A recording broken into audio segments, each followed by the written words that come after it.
Hi everyone, I hope you're having an awesome day. If you've made a mouse with me before, it may look something like this. It doesn't have to, but it might have turned out a little bit like this. You can tell that the paper mache has become hard, which is just what we wanted. And hopefully your tail is still attached. And if it isn't, just use some tape to put it back on there. Sometimes things get crazy when things are drying and then you're trying to get them unstuck from something. Anyway, so these ears look really funny to me. They're one's lopsided or maybe they're both lopsided, but anyway, they don't really match. But I kind of like that about this mouse. So now we get to do the really fun thing, which is to make it colorful. I've laid out all my little scraps of colored tissue paper here, and I kind of put them in sort of rainbow order for the fun of seeing them all together. And I want to share with you some ideas for different patterns and different color combinations. So I've taken some photos here of different things you can do with your colors.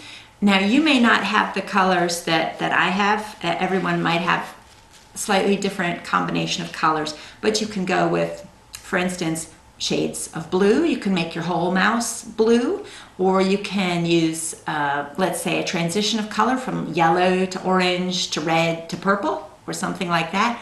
Or you can just do a mix-up of all different colors. It's entirely up to you. It's your mouse.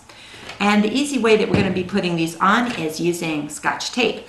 So I will start with an area which I think is a little bit tricky, the inside of the ear. And I'm just going to take the tissue paper and kind of, shove it in there, maybe 2 pieces. There. Does it kind of work? I think so. So do that, and then I'm going to press down the edges that I can see and just use a little bit of Scotch tape to tape it down. It's so fun, this part, because you really, of course, you kind of expressed your own mouseness earlier by making the form of the mouse, but now you get to express even more about your favorite colors and what you think the best looking piñata mouse might look like. I know I'm being a little conservative, maybe going with this reddy pink for the inside of the ears, but I kind of like it. So let me see, what shall I do? I think I'm just going to start with some Christmas colors, actually. I think I'm going to make this a Christmas mouse. I've thought about it. I've played around with my pieces of tissue paper. I've tried different looks, but I think, yes, maybe it'll be a Christmas mouse. So I'll be using more, well, what I have for red is pink. You may have red in your bunch of tissue paper. I've got pink. So all I'm going to do is I'm going to take pieces of tissue paper and tape them down onto my base with little bits of tape, so I don't use the whole thing of tape just on this one project. Just one little bit at a time.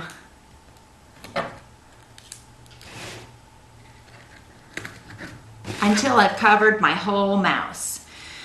So I'm going to do that now off camera and show you the finished mouse.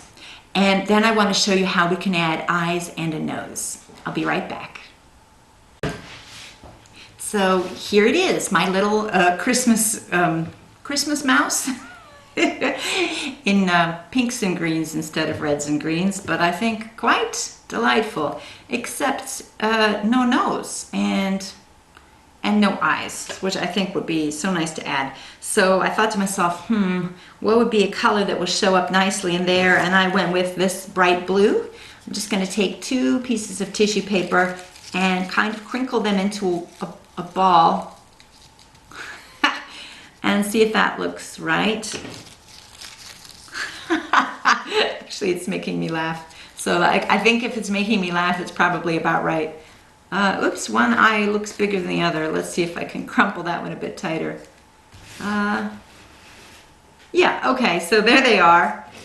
And a nose. So let's make the nose purple because, I don't know, because it's charming that way. And purple will look so cute right there on the end. So I'm just going to take a little piece of tape and roll it back on itself to make double-sided tape. So you're making a roll of tape with the sticky on the outside. So that's how I make double-sided tape, because I don't usually buy it. Okay, and here we go again, making a roll out of the tape with the sticky on the outside. So it's like a little tube. Ta-da! Oh yes, those eyeballs are just the thing. Whoops, the tail keeps sticking to my tape. That's funny, and vice versa. Okay, and one more two-sided tape to put the nose right on the end, because that is too adorable for words. Okay, there's our mouse. And one reminder is that if you would like to, you can also cover the bottom of your mouse piñata. And I left still a little space there, so I taped down the tissue paper, but I left a little space because if you still want to use it as a piñata, that's where the candy will go. And then you can tape that up kind of loosely once the candy's inside, and then it's all ready to go. I hope you've enjoyed making this mouse piñata with me, and I hope to see you again for another project. Have a great day.